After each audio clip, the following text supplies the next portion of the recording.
Ladies and gentlemen, this is David Mirikitani with another episode of Weighing In.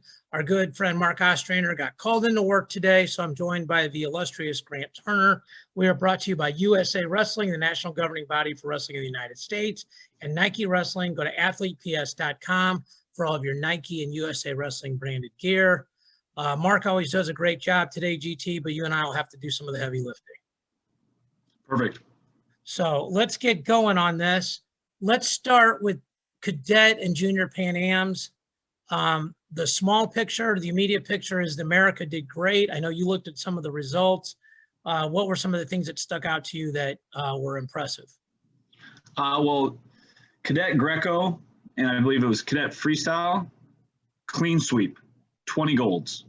Yeah. So I love seeing, and once again, I think with Pan Ams, this is our opportunity for these guys to get some international exposure. The trip was only to Mexico, so it wasn't necessarily having to go all the way to South America for it.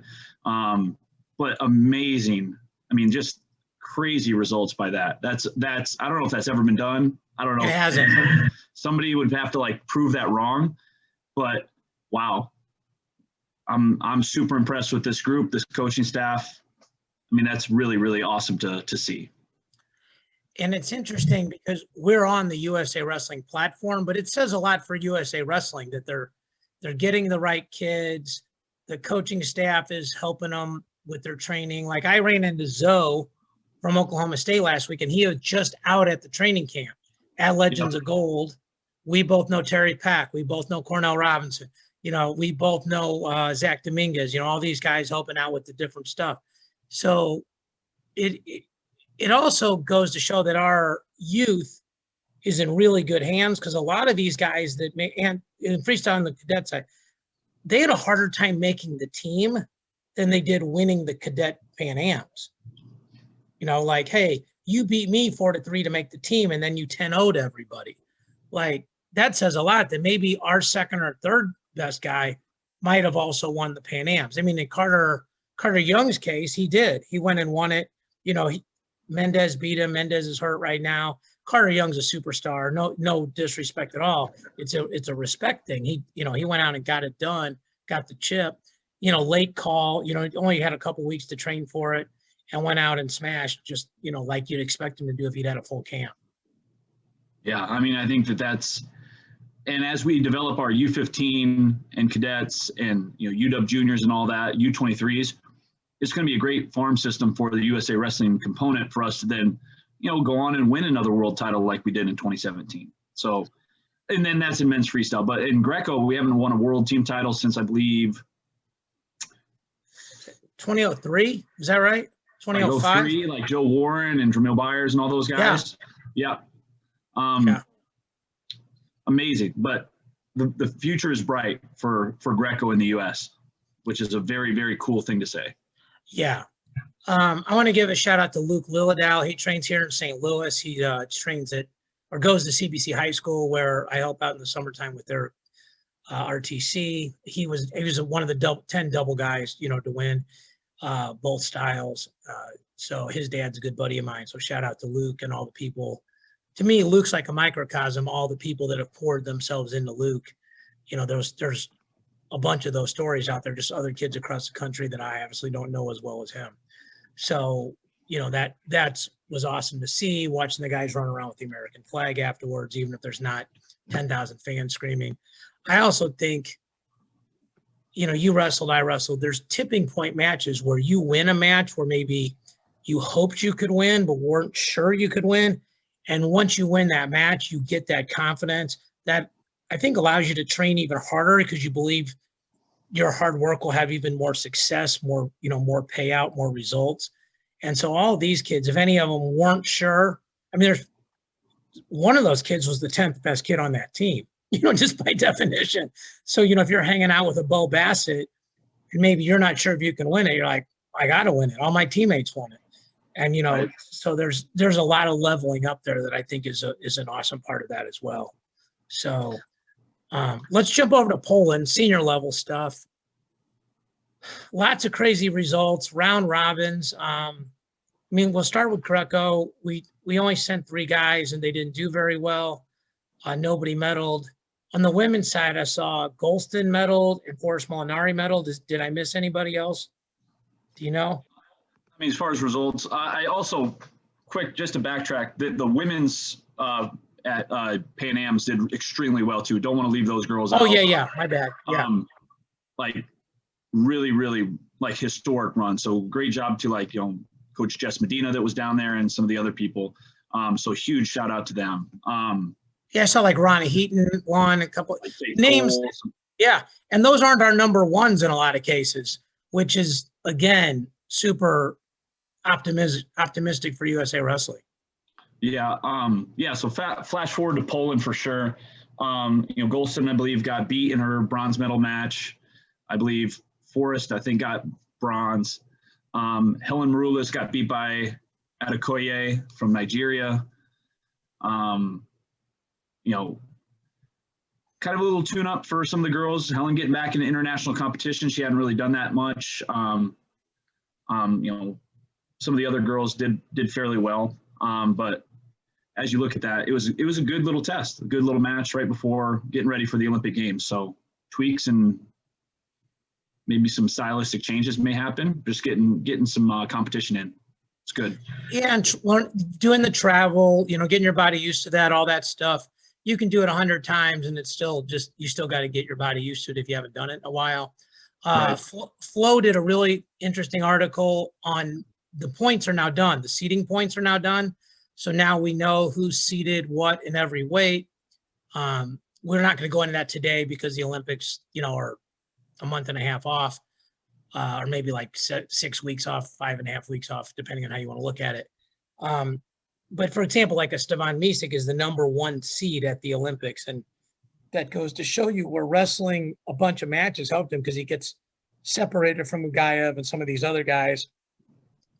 Gilman's going to get drawn in. We'll go through all that, but that was interesting. The things that stuck out to me on men's freestyle, there were 3 things that stuck out to me.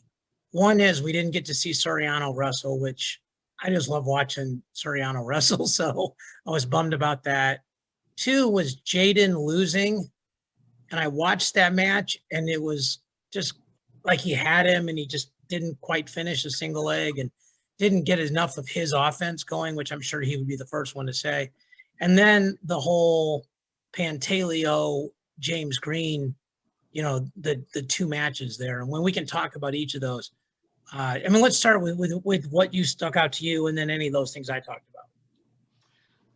Well, I think, Pantaleo's run on a ranking series event, beating Haji Aliyev, we talked about that briefly off air. And then, knowing that was like a big stepping stone match, being able to like, hey, beat up on a guy like that has that kind of a record, maybe at a weight that wasn't Haji's, primary weight, but still you got to go beat those guys. Yeah. Especially with Jaden, that's just a non-typical Jaden match. I mean, he just, as you go back and watch the film, it just didn't look as crisp and clean as we've come to, watch him as a 2-time world champion that just didn't finish one of those single legs and kind of bit him in the butt. He hasn't lost a match. He's never lost at 92. Is that correct? Until that match? Yeah, I believe that's his first loss internationally at 92. He's lost at 86. He's lost at, I think, at 97. I think he wrestled like one international tournament at 97 before he made the cut or whatever. Yeah.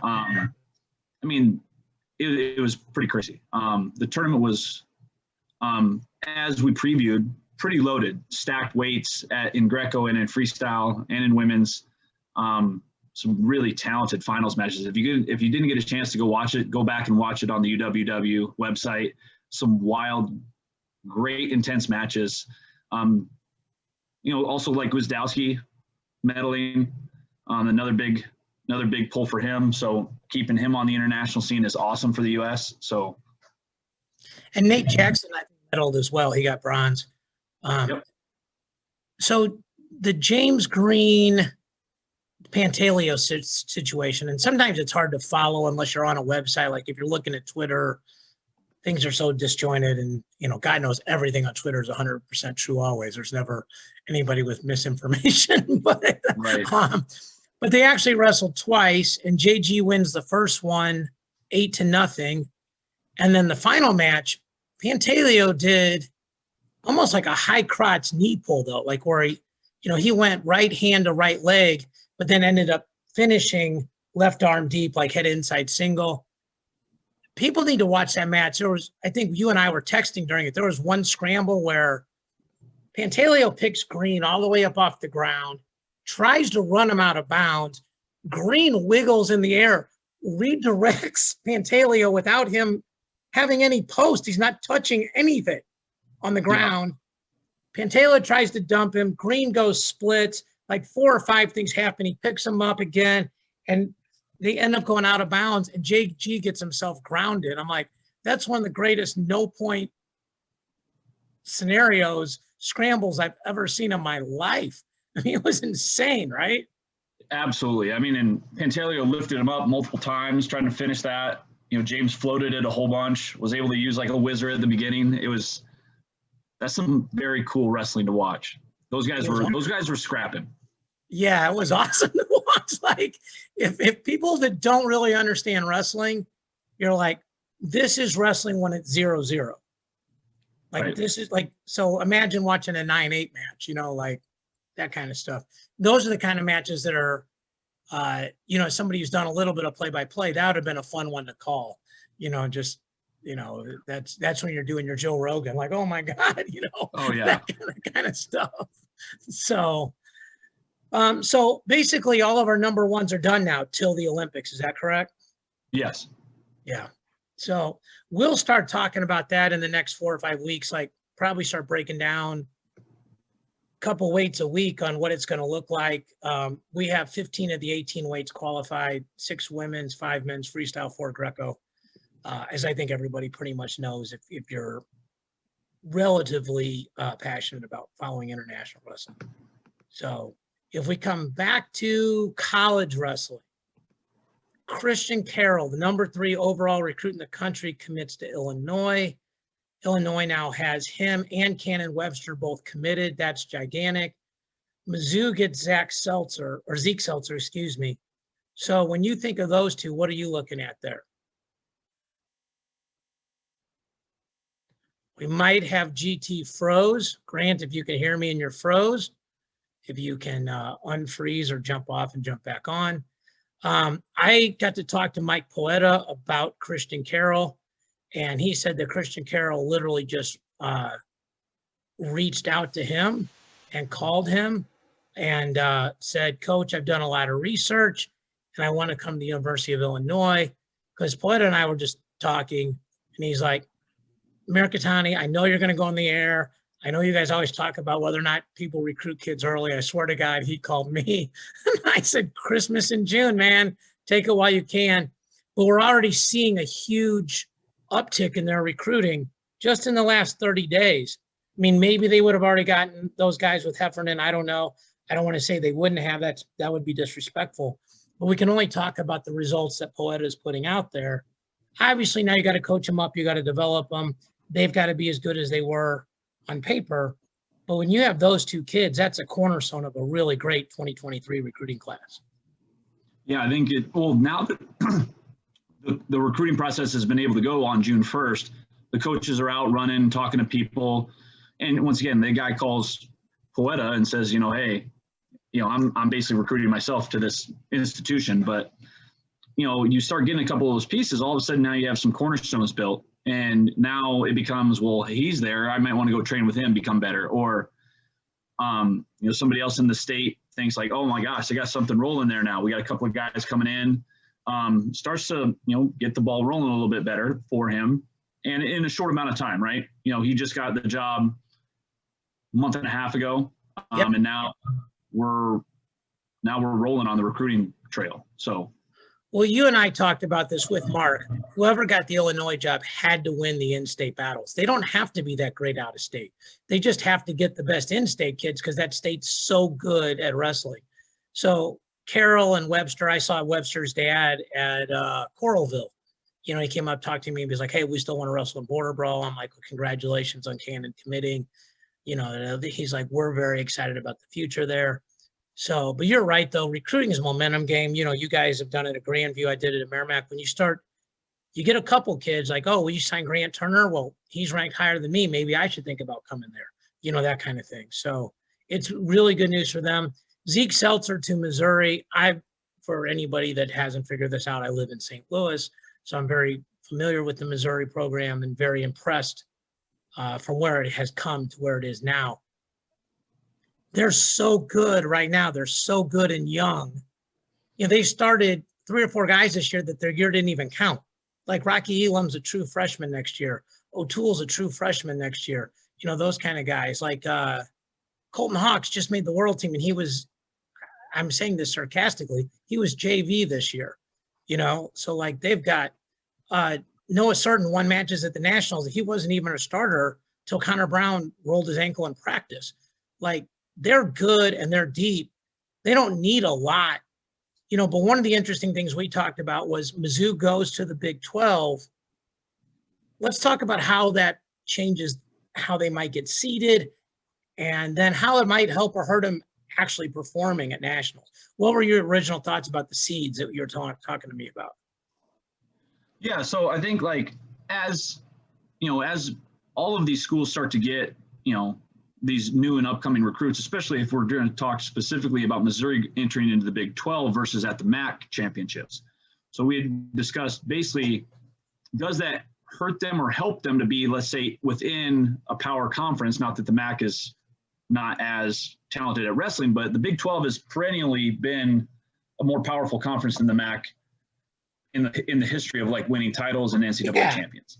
That's not disrespectful to the MAC. Those are just facts. Yeah.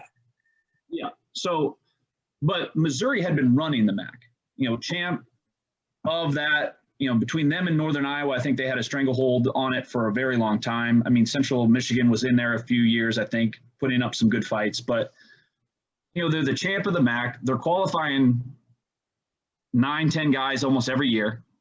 Yeah. Now they go to the Big 12.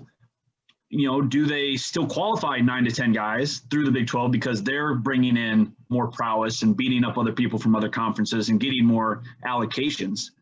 But and we were talking about this, so Keegan O'Toole this year was seeded 6th at the NCAA tournament. Does then he gets put into the Big 12 with all those other, power schools?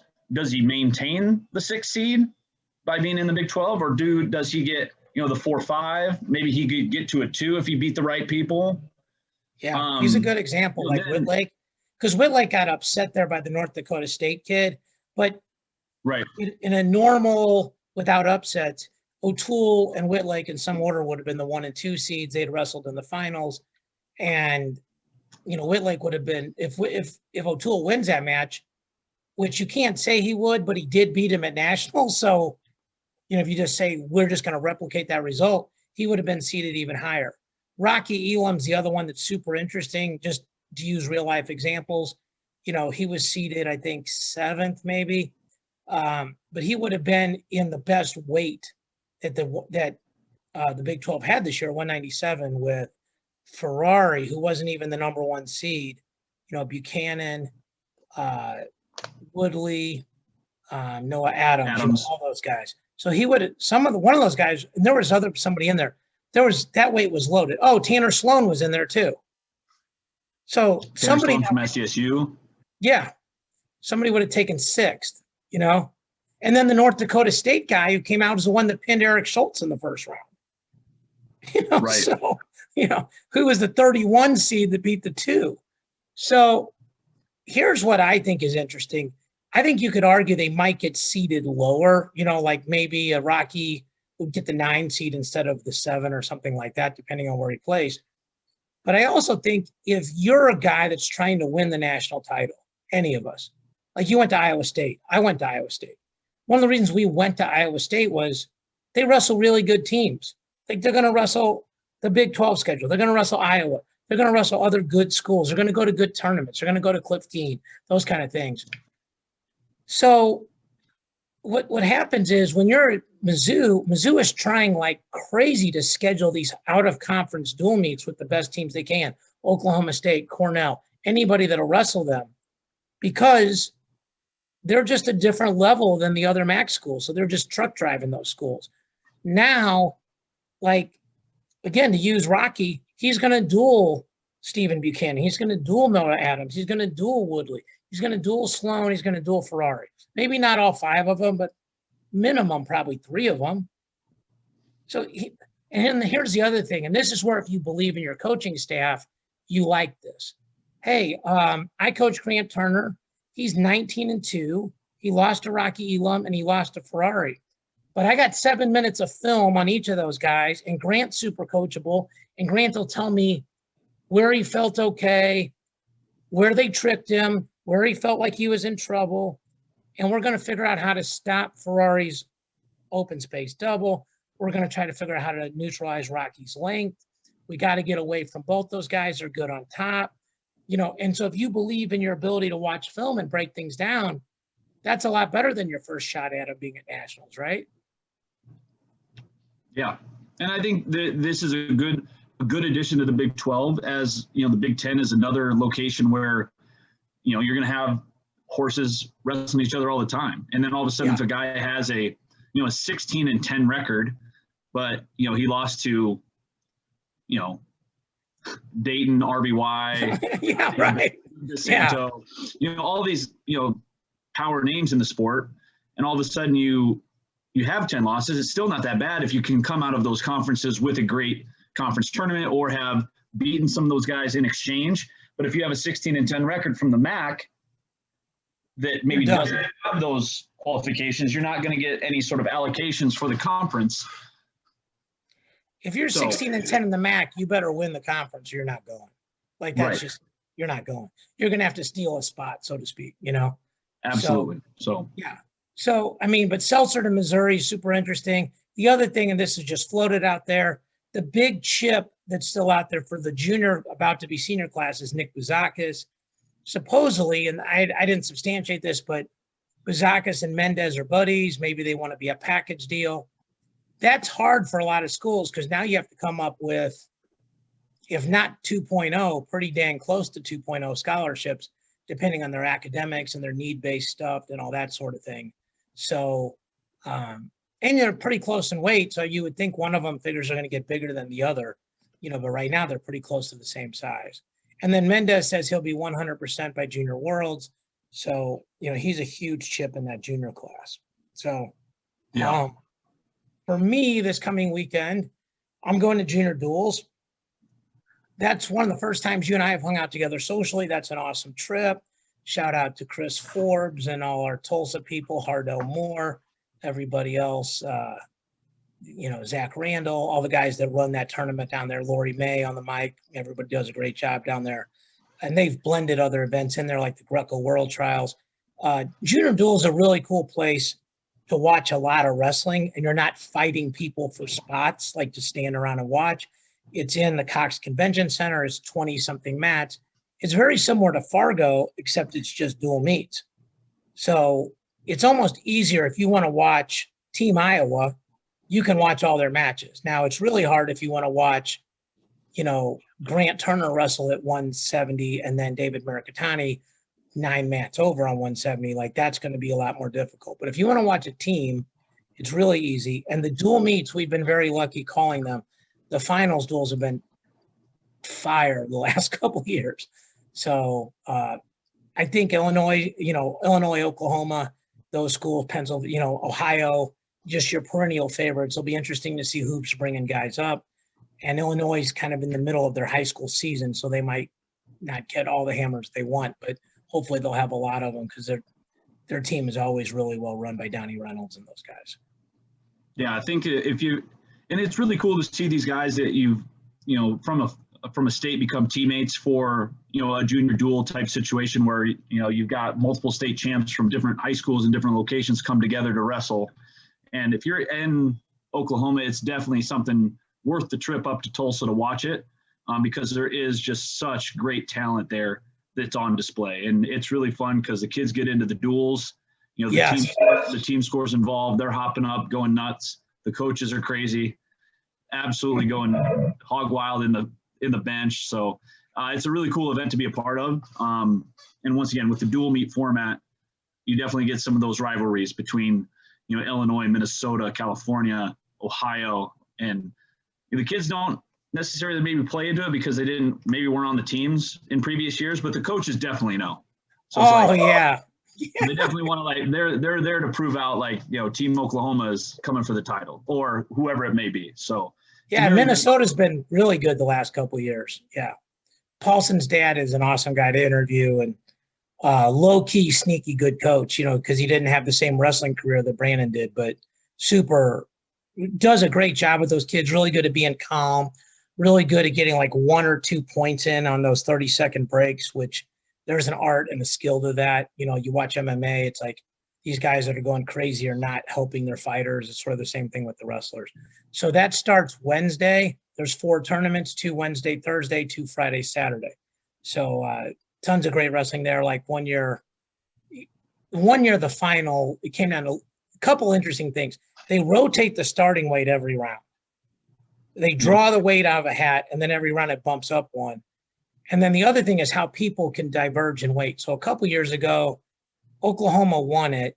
Luke Serber had to tech fall Fidel Mayora without him scoring or pin him to win the title. It was the only way, and he did.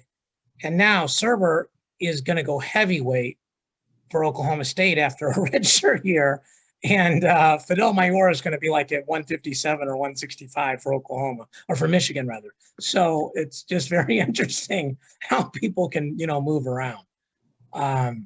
So one other loose item. I saw this posted. Stop doing things we have to talk about, Grant, but Nike now, or Cornell is now a Nike school. Yep. So the school is now an all-school deal with the Nike brand, and then that included wrestling into there. So with the COVID year, they would have probably been able to don this, basically apparel sponsorship for the school. But with them not having a season last year, this is like a year-long press release. So when Cornell steps out on the mat here this fall, they will be a Nike affiliated program through the all-school deal. So Mike and staff are getting ready to come back to collegiate wrestling. So I'm excited for those guys and their staff to be able to finally get a season. Yeah, tons of turmoil over their turnover, but really just the coaching staff. None of those kids have said they're leaving yet, if they are. So it shows a lot of loyalty to Mike Gray and the kind of work he did. And a lot of credit to Rob Cole for getting Mike Gray ready, And we're hearing different rumors on who will join him at Stanford, Cole, so that there'll be more dominoes to fall. And the interesting thing is we're recording this on June 14.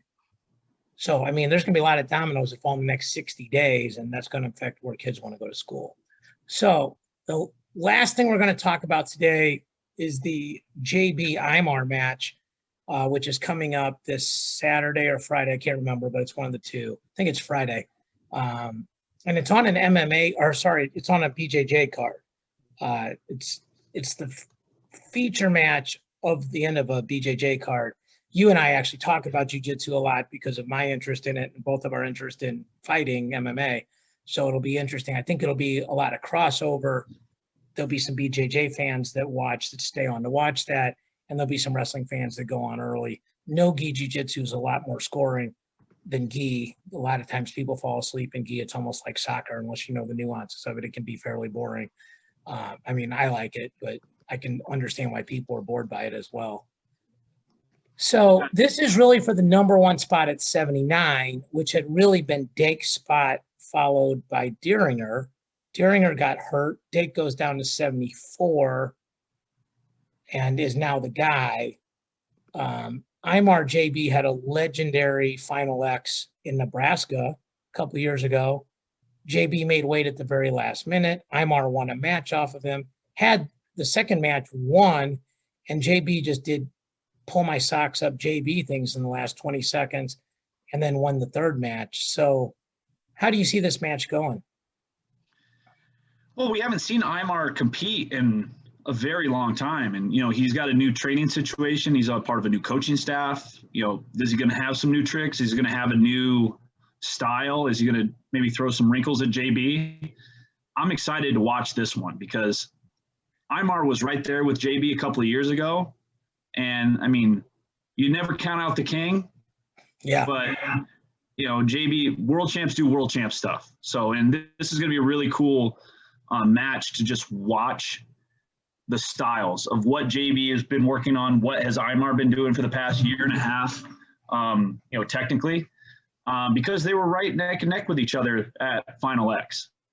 So it's going to be a great match. I think it's going to be super tight, very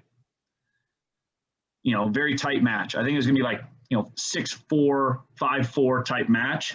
Yeah. Because I think they're going to score on each other. I think, there's going to be push outs. There's going to be, a couple of takedowns here or there, or that someone's going to come from behind and like push the pace and get one late.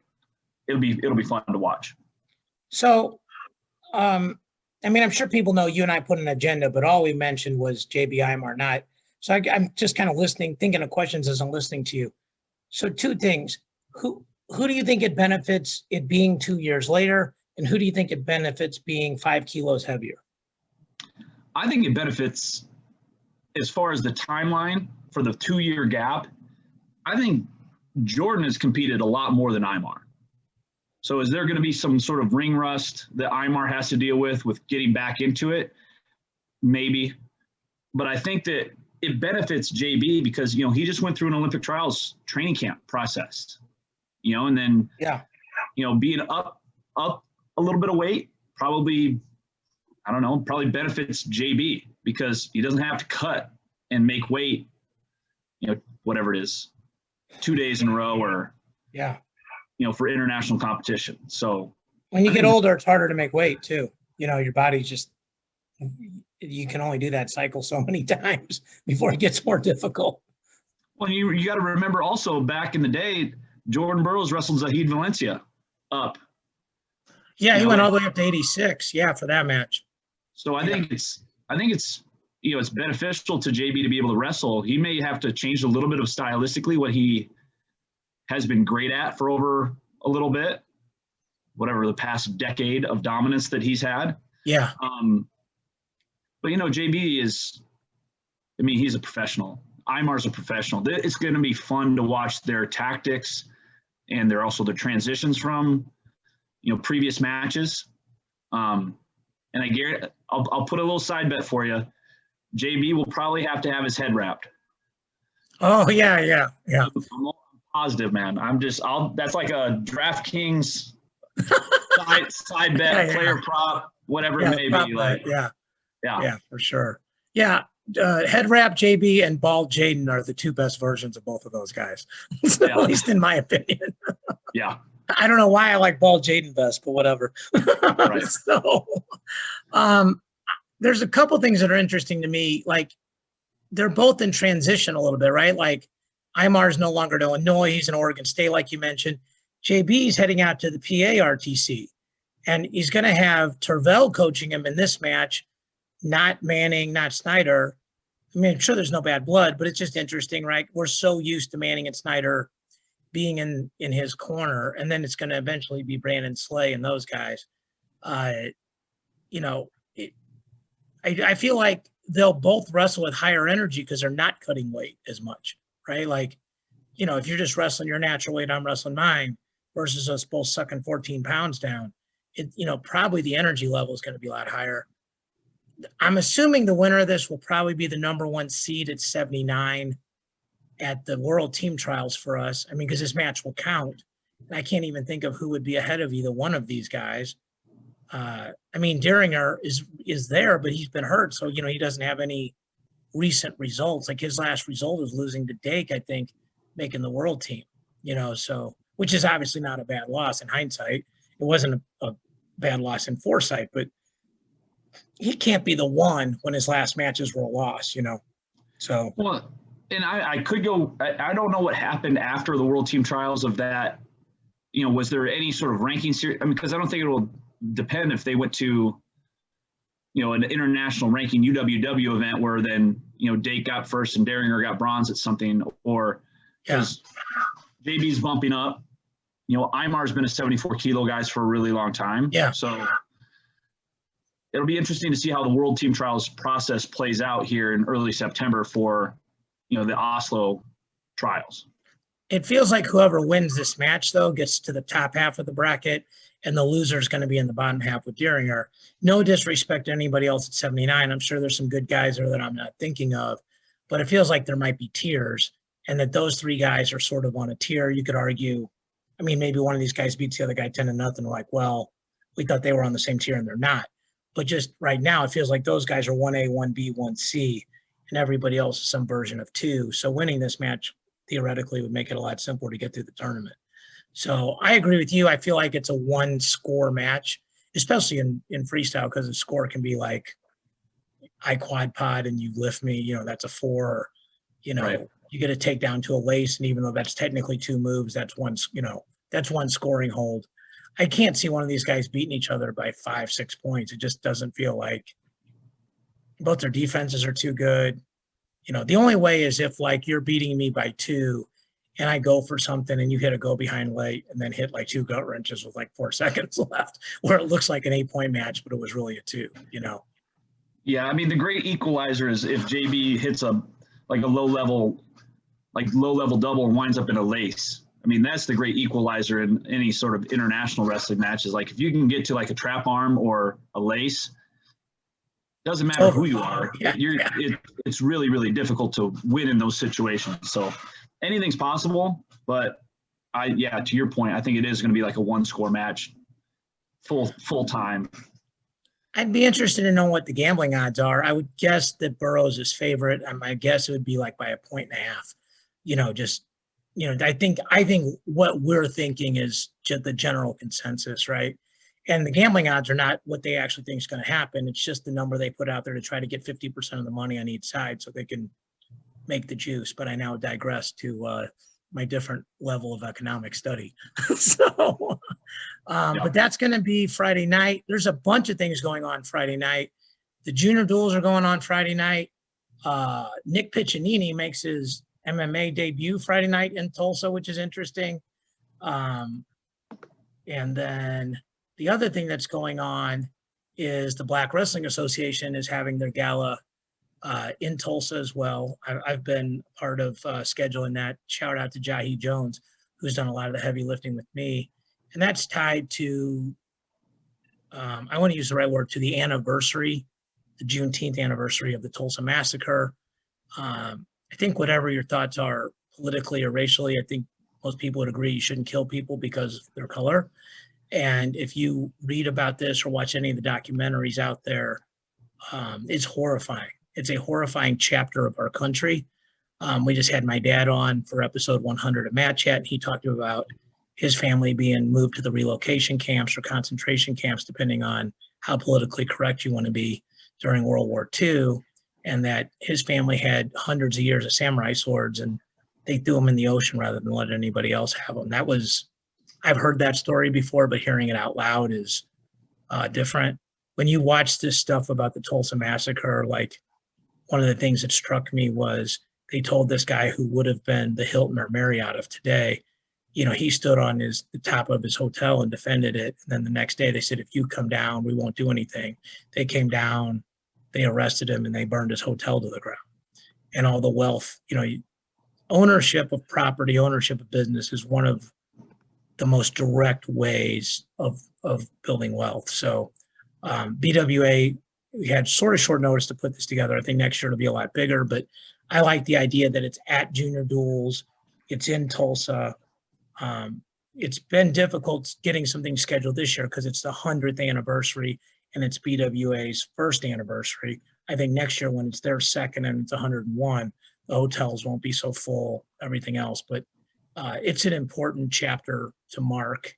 And wrestling, we talk about this, like it's such an inclusive sport. You know, you and me and Ostrander, we're not all the same race. We're certainly not all the same age, but we're buddies. You know, if you had something going on, I hope you know you would just call me as your friend.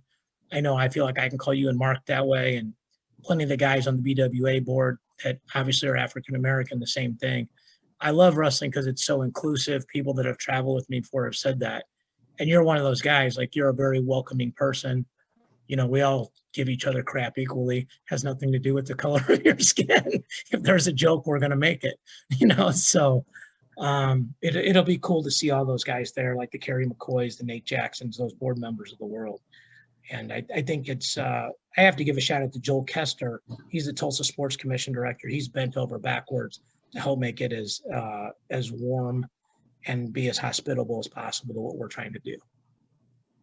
It's very, I'm looking forward to talking to you about the event once it happens and all of the cool things and people that will be there. And there's definitely going to be an amazing storyline from that event. A lot of the former USA Wrestling, board members, with Kerry McCoy, and then also some of the current active wrestlers are a part of this organization. So it'll be a great recap. And once again, wishing them nothing but the best on their first ever annual anniversary, along with the 100th anniversary of the other event as well. So it'd be really cool to be a part of, and then also witness the recap afterwards and see, what amazing stories and storylines have come from it. I think you're a wrestling. We like just listening to really smart people, right? And people that have accomplished things. We're trying to accomplish things in our lives. I see you out there working. Hopefully other people see some of the things I'm trying to do. But when you're around people that have accomplished things, we all have hardships, right? Anything worth accomplishing isn't easy. Some people have different hardships than others. I mean, I grew up in a wrestling family, so I had a lot of things that were easy for me. Other things might have been difficult, but overall I had a pretty soft, easy childhood. But to be around like a Kyvan Gadsden, a Herb House, an Ellis Coleman, a Tracy Hancock, Kenny Monday, a Kevin Jackson, a Kerry McCoy, a Nate Jackson, a Jahi Jones, all these people that are doing things and are being excellent in their fields. Kenny Monday's from Tulsa, those kind of things. It's, I'm going to be a big 2 ears, 1 mouth guy, those days, and just listen and be proud to be a part of helping bring it together. And then, just picking people's brains. I think Andy Barth is coming in, and I know he's like an advisor to their board. So shout out to Andy for his guidance on what he's done to help out BWA. And the end of the day, we all love wrestling. Like you said, those coaches might be knowing who they want to win and be giving each other trouble about it. But, it's interesting. Like you said, the kids from one state all come together for a week. The coaches from a country all come together. Like for the Pan Ams, everybody's rooting for everybody. We go to the Olympics, everybody's wearing their red, white, and blue Nike. We all root for them. You set everything else aside.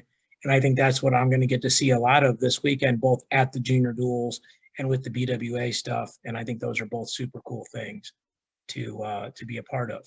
So anyway, guys, you got anything else before we sign out, GT?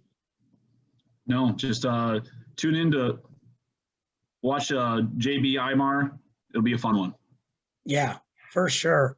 Yeah, super exciting about that. So real quick, Brandon Moreno won the 125-pound title. If you in the UFC this weekend, if you ever want, that guy got cut by the UFC. He was the last pick on the Ultimate Fighter. He lost in first 2 weeks. They showed a picture of him holding the UFC belt 4 years ago. And he said, someday I'm going to get one of my own. Speak it into existence. Be positive. Surround yourself with positive people. Your energy, what you put out, you will get back. You don't always get it the same day, but you will get it. So that guy's inspirational. For Mark Ostrander, who's our better third, Grant Turner, I'm David Mirikitani. Thank you guys so much for watching, listening, sharing. We'll talk to you all next week.